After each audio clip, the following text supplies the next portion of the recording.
Hi, thank you for tuning into this video.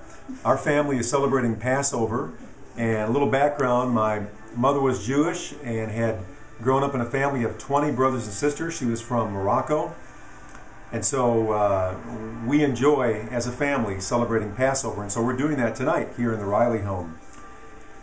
And I'm just going to kind of let you in on some of the things that we do in celebrating Passover tonight. And I can't go into all the details, but of course, Passover is the retelling of the story of the children of Israel that were in bondage, the plagues, and then of course, the fact that they got set free from bondage.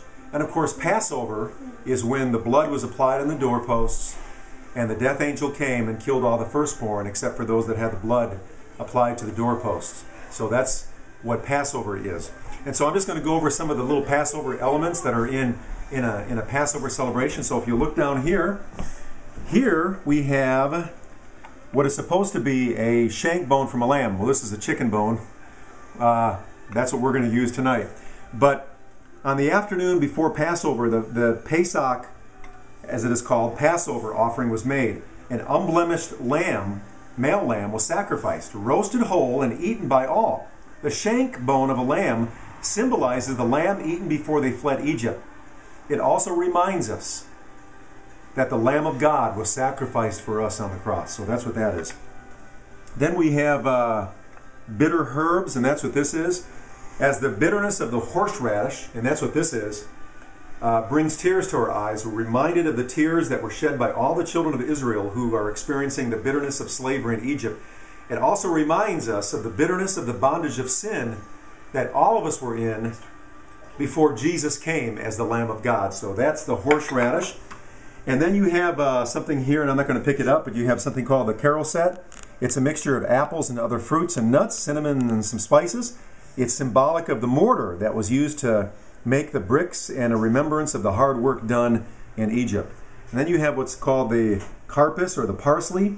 And this is symbolic of the hyssop that was used to put the blood of the lamb on the door frames of the first Passover. And we'll be dipping this in salt water tonight, and it reminds us of the tears that were shed while in bondage. And the tears when they cried out to God in Egypt. It also represents the Red Sea, which the Lord split for us as we escaped from bondage, and also reminds us of the tears that we shed without Jesus. If you don't have Jesus, you'll shed some tears. And then we have the matzah.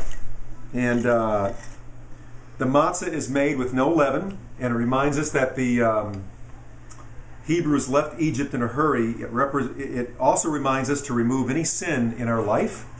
Also, it's kind of interesting. You can't really see it here on the video, but the matzah is striped, and it also is pierced. That reminds us that Jesus was striped. I mean, he was whipped and beaten, and he was pierced for our transgression. And it reminds us of the body of Jesus and the sacrifice that he made for us all. So that's just some of the things that we use to celebrate Passover, and we're going to be doing that as a family. Have a wonderful Easter celebration, and happy Passover.